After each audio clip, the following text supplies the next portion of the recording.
या ठिकाणी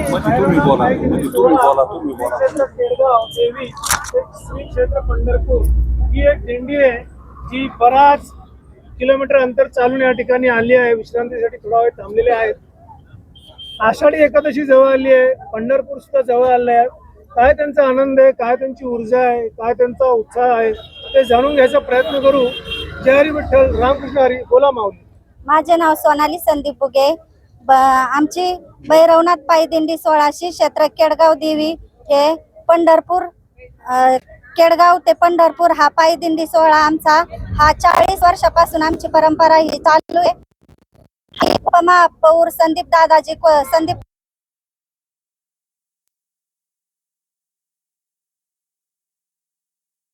हे आम्हाला भानुदास एकनाथ कोतकर हे साहेब आम्हाला हे दिंडीमध्ये जेवण, नाश्ता, सुलभ शौचालय या सर्वांची व्यवस्था आम्हाला त्यांनी केलेली आहे.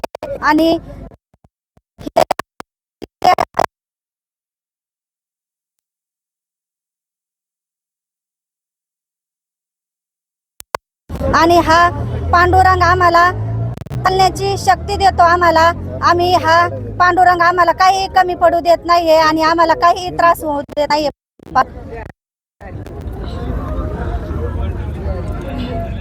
आम्ही भैरवनाथ पायी दिंडी सोहळा केडगाव ते पंढरपूर 40 वर्षापासून चालू आहे. या सोहळ्यामध्ये आम्हाला कोणतीच अडचण येत नाही.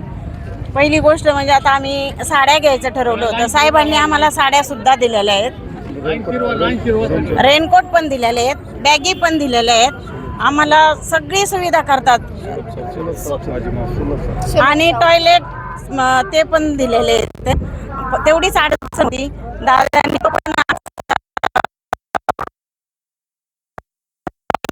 टाइम जेवण, नाश्ता, संध्याकाळी झोपण्याची सोय सगळं व्यवस्थित आहे. खूप मुलं पण आमचे केडगाव मधून साहेब सारखे येतात, चक्कर मारतात, मुलांना विचारतात. सगळे बैल आमचे घरचे आहेत, त्यांचे भाऊ, त्यांचे सगळं कुटुंब, फॅमिली सगळं आम्ही सोबत चाललो आहे आणि फार छान हा दिंडी सोहळा आहे.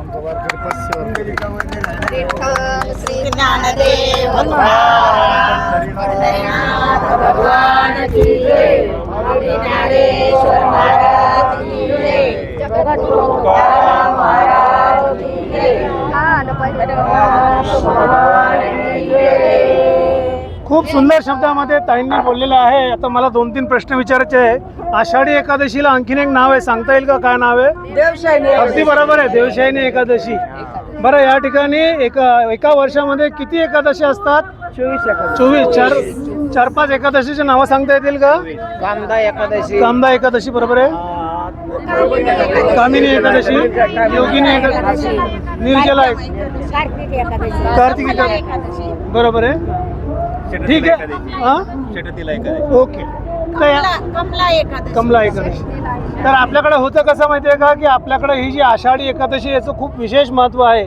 आपले लाडके भगवान जे आहेत विष्णू, आपले प्रिय भगवान विष्णू हे या ठिकाणी योगनिद्रेमध्ये जातात 4 महिन्यासाठी. त्याला आपण चातुर्मास म्हणतो. या चातुर्मासानंतर 4 महिन्याच्या योगनिद्रेनंतर कार्तिक एकादशीला आपले प्रिय आणि लाडके देव विष्णू म्हणजेच पांडुरंग म्हणजेच विठ्ठल पुन्हा सृष्टीचा भार सांभाळतात. परंतु होतं कसं का, या काळामध्ये आपल्याकडे लगेच श्रावण सुरू होतो.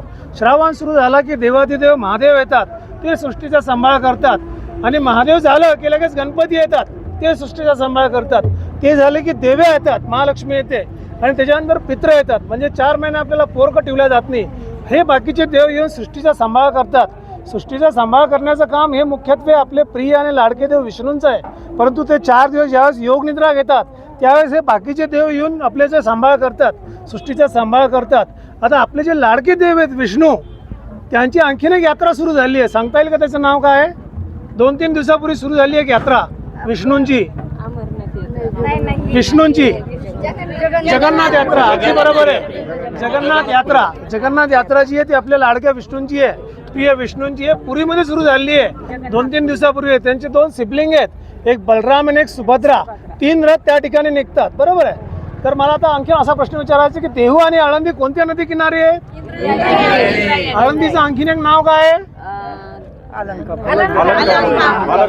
अलंकापुरी. बरोबर आहे. ज्ञानेश्वरीचं मुख्य नाव हे काय? ज्ञानेश्वरी ग्रंथाचं पूर्वीचं नाव काय? भावार्थ दीपिका नाव ऐकलंय का? भावार्थ दीपिका हे ज्ञानेश्वरीचं नाव आहे. ज्ञानेश्वर माऊलींचा जन्म कुठला आहे? तालुका पैठण. बरं, ज्ञानेश्वर माऊलींचं जे समाधी स्थान आहे ते कुठं आहे? कितव्या वर्षी त्यांनी संजीवन समाधी घेतली? 21व्या वर्षी घेतली. 21 का 22 काहीतरी, 16 वर्षी नाही घेतली. बरं, हरिपाठामध्ये किती अभंग असतात? 28 असतात. बरोबर आहे. आपल्याकडे यात्राचं विशेष महत्व आहे. आपल्या धर्मामध्ये, हिंदू धर्मामध्ये यात्रा विशेष आहेत. आता तुम्ही कोणी 60 किलोमीटर आहे, कोणी 100 आहे, कोणी 150 आहे, कोणी 400 किलोमीटर चालून येते. तुम्ही चालत पंढरीकडे जातात, पांडुरंगाकडे जातात, विठ्ठलाकडे जातात. त्या ठिकाणी तुम्ही चालताना थकतात. थकले की तुमची एनर्जी संपते, तुम्हाला आपोआप झोप लागते, तुम्ही सगळं विसरतात.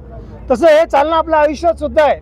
मग तुम्ही विद्यार्थी असा, तुमचं वैवाहिक जीवन असो किंवा जीवन असो, त्याच्यामध्ये तुम्ही थकतात. त्यावेळेस तुम्ही माऊलीला म्हणतात की आता नको जीवन, थकले आता तुम्ही, आहे की नाही, बस झाला आता, आहे की नाही, आता मुक्ती पाहिजे. मग त्यावेळेस काय होतं माहिती का, की देवाचे देव आपल्याला ऊर्जा देतात. म्हणून आपल्या धर्मामध्ये यात्राचं विशेष महत्त्व आहे. मग ती रथयात्रा असो, पंढरपूरची यात्रा असो, नाथषष्ठीची यात्रा असो, कावड यात्रा असो, अमरनाथ यात्रा असो. यात्रा यासाठी आहे की आपले जे भाविक आहे, वारकरी आहे, जे भक्तगण आहे, ते थकले पाहिजे, शरीराने थकले पाहिजे. तुमच्या बिमाऱ्या सगळ्या दूर होतात, आपोआप झोप लागते. थकला की तुमच्या डोक्यात काहीच येत नाही, ना मामा, ना मावशी, ना नातेवाईक, झोपच लागते फक्त, काहीच नाही, कारण तुम्ही थकलेला असतात.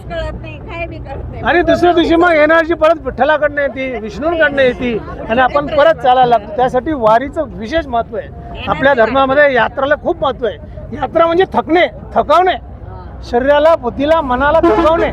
थकलं की परत आपल्याला रिचार्ज करण्याचं, रिफिल करण्याचं काम आपले जे भगवंत आहेत, लाडके देव आहेत, ते करत असतात. तर अशा ठिकाणी आपण आषाढी एकादशी जवळ आली आहे.